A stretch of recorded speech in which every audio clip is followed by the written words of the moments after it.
ময়না phone করেছে ওই location track করে বড় মা সহ সবাই পৌঁছে গেল ময়না আর রুদ্দুরের কাছে। হ্যাঁ বন্ধুরা, এমনটাই দেখা যাবে।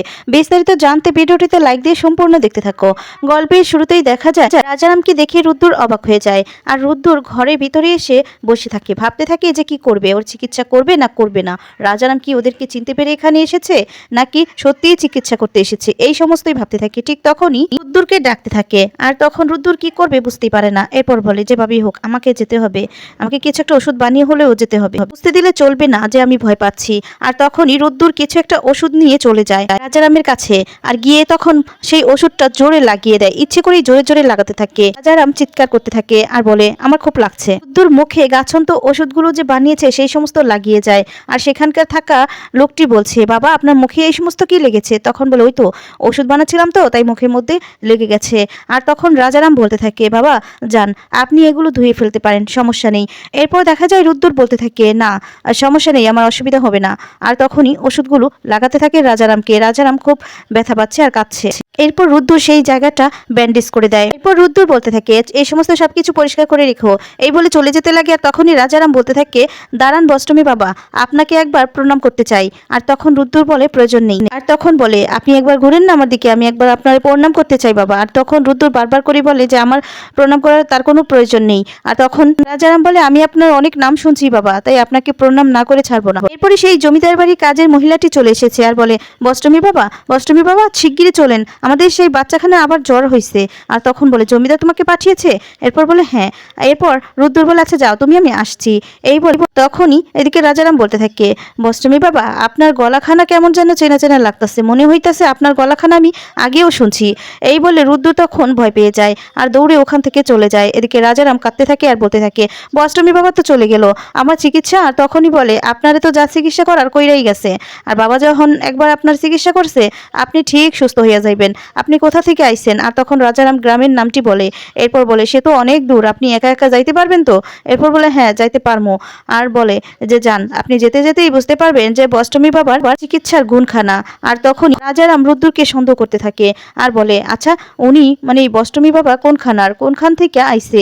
আর তখন এদিকে দেখা যাবে সেই বাচ্চাটি খুবই কাঁদছে, বাচ্চাটির জ্বর কিছুতেই কমছে না, জ্বর আরো বেড়েই যাচ্ছে। আর তখনই জমিদার বলতে থাকে ময়নাকে যে তুমি কি আরেকবার যাইবা, ওর মা তো ওরে সামলাইতেছে, তুমি যাও না। আর তখনই ময়না যেতে লাগবে, ঠিক তখন রুদ্দুর চলে এসেছে আর রুদ্দুরের কাছে দৌড়ে চলে যায় ময়না। ময়না তখন বলে আপনি যান না, সামনে থেকে দেখেন না বাচ্চাটার কি অবস্থা, বাচ্চাটার জ্বর তো বেড়েই যাচ্ছে। আর তখনই পিসি বাচ্চাটার মাকে বলতে থাকে বাচ্চাটারে হ্যার কাছে দাও। এরপর ময়নার কাছে দেয় আর ময়নার কাছ থেকে এরপর রুদ্দুর বাচ্চাটাকে দেখতে থাকে আর বলতে থাকে জ্বরটা মাপা হয়েছিল? তখন ময়না বলে হ্যাঁ একবারই মাপছিলাম।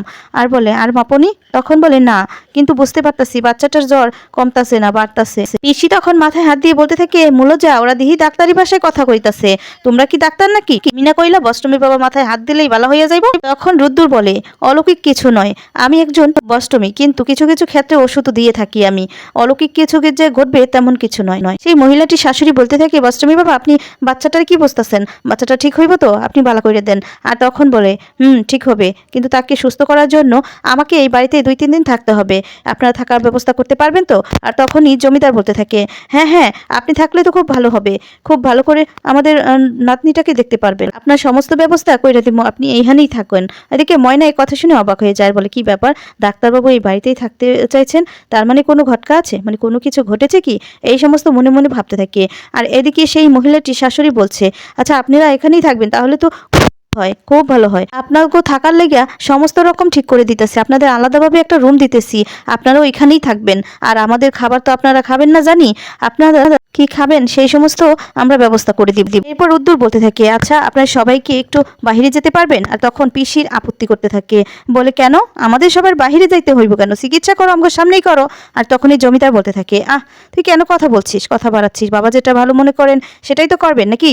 আর তখন বলে আয় সবাই বাহিরে আয়, বৌমা তুমিও আসো। এই বলে সবাই মিলে বাহিরে চলে যায়। আর তখন সেই বাচ্চাটির মা হাত জোর করে রুদ্দুর কাছে বলতে থাকে তার মেয়েটি যেন ভালো হয়ে যায়। তখন বলে আমার উপর ভরসা রাখতে পারো, তোমার মেয়ে একদম সুস্থ হয়ে যাবে।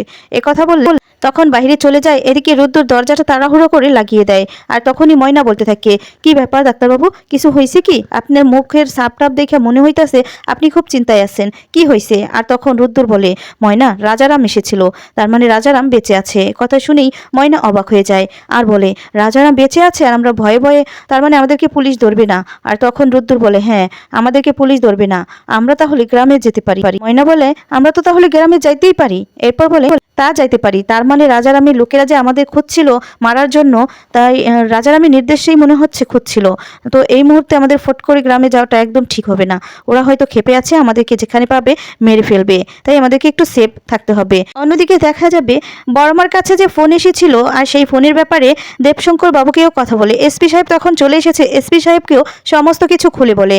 এরপর দেখা যায় বড়মাকে বলতে থাকে যে ওইটা আমার ময়না হইতে পারে না, ময়না যদি হইতো ময়না তো কথা কইতো। আর তখনই বড়মা বলে, না না, আমার মন বলছে ওটাই ময়না। আপনি বুঝতে পারছেন না কেন? আমি একটা কান্নার শব্দ পেয়েছি, একটু একটু আওয়াজ পেয়েছি, আমার মনে হচ্ছে ওটা ময়নার নিঃশ্বাস ছাড়া আর কেউ হতে পারে না।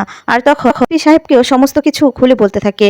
এসপি সাহেব তখন বলতে থাকে, আচ্ছা আমাকে ওই নাম্বারটা দিন তো, আমি দেখি যদি কিছু খুঁজে পাওয়া যায়, আর আমি একটু কল করে দেখি। আর তখন বর্মা বলে, না না, ওটা একটা ফোন নাম্বার না, আপনাদেরকে আমি দেখাচ্ছি। এই বলে ফোন নাম্বারটা দেবশঙ্কর বাবুকে দেখায় আর বলে, এটা হচ্ছে ল্যান্ডলাইনের মনে হচ্ছে যে নাম্বার, কোনো দোকান থেকে করা হয়েছে। আর তখন দেবশঙ্কর বাবু বলে, আমার এই নাম্বারটা দেন তো, আমি একবার কল কইরা দেখি। এই বলে ময়নার বাবা কল করে। আর তখন দোকানদার ফোন ধরতেই বলতে থাকে, এখান থেকে একটু আগেই একটা মহিলা ফোন করেছিল। আর তখন বলে, হ্যাঁ হ্যাঁ, এখান থেকে একটু আগে একটা বষ্টমীমা ফোন করছিল। তখন বলে, বষ্টমীমা? এই বলে ফোনটা রেখে দেয় আর জায়গার নামটাও জেনে নেয়। ময়নার বাবা তখন বলে, এটা তো বষ্টমীমা বললো। না না, কিছুতে এটা আমাদের ময়না হতে পারে না, আমাদের ময়না কিসের জন্য বষ্টমী হবে? আর তখনই বর্মা বলে, আমার ভুল হতে পারে না, আমি জানি এটাই ময়না, হয়তো কোনো কারণে আবার বষ্টমী সেজে ঘুরছে না, তো এটাই ভাবতে থাকে বড়মা। আর বড়মা বলে যে, আমার স্পষ্ট মনে হচ্ছিল যে ময়না আমার সাথে কথা বলতে চাইছিল, কিন্তু এমন মনে হচ্ছে যে এমন পরিস্থিতিতে আছে যে কথা বলতে চাইলেও বলতে পারছে না, তাই ফোনটা রেখে দিয়েছে। এরপর দেখা যাবে বড়মা বলতে থাকে দেবশঙ্কর বাবুকে যে, আচ্ছা একটা কাজ করলে চলে না, আমরা যদি ময়নার রোদ্দুরের ছবিখানা আমরা যদি পেপারে ছাপিয়ে দিই, কেউ না কেউ তো দেখেছে, কেউ না কেউ তো আগে দেখেছে, তাহলে ওরা হয়তো খোঁজ দিতে পারবে। আর তখন দেবু বলতে থাকে, হ্যাঁ আপনি একদম ঠিক কথাই বলেছেন, ভুল কথা বলেননি। এসপি সাহেবও তখন এই কথাটাই বলতে থাকে যে, হ্যাঁ এটাই করলে আমারও মনে হচ্ছে কিছু না একটা কিছু সূত্র পাওয়া যাবে। এরপর এদিকে দেখা যাবে ময়নার বাবা বলে, আচ্ছা তাহলে আমি বরং কি লিখি, মানে সমস্ত কিছু লিখি নেই, বিআই সাহেব আইলে নয় দেখাই আনিমো। এদিকে দেখা যাবে গুঞ্জা এই সমস্ত শুনে ভয় পেয়ে যায়। মেজমা বুঝতে পারে যে গুঞ্জা ভয় পাচ্ছে। অন্যদিকে ময়না রুদ্রকে বলছে, আচ্ছা ডাক্তারবাবু, রাজারাম মানে আপনারা কি চিনতে পারেন নাই? আর তখন বলে, সেটাই তো বুঝতে পারছি না চিনতে পেরেছে কিনা, আর যদি চিনতে পারে তাহলে নিশ্চয়ই ওরা আবার আসবে, আবার আমাদের খুঁজে আসবে, তাই আমাদের ওখানে থাকাটা একদম সেফ হবে না, 2 দিন 3 দিন বরং আমরা এখানেই থাকি। আর ময়না বলে, আমরা তো তাহলে গ্রামেও যেতে পারি। এরপর বলে, যেতে পারি, কিন্তু পরিস্থিতিটা বুঝে যা করার আমাদের তা করতে হবে, এখন আমরা এখানেই থাকি। যদি রাজারাম চিনতে পারে তাহলে অবশ্যই আসবে, আর যদি না চিনতে পারে তাহলে আসবে না, সেই পরিস্থিতি বুঝে আমাদেরকে কাজ করতে হবে। আর তখন রুদ্দুর বলে, যদি ওরা আসে আমাদের চিনতে পেরে যায় তাহলে যদি তোমার কিছুই হয়ে যায়। আর তখনই ময়না বলে, আমার যা হবার হোক, তাতে আপনার কি, আপনার তো কিছু আসে যায় না। কিছু আসে যায় কি ডাক্তারবাবু, আমাকে একটা কথা বলুন তো, আমার যদি কিছু হয় তাহলে কি আপনার কিছু আসে যায়?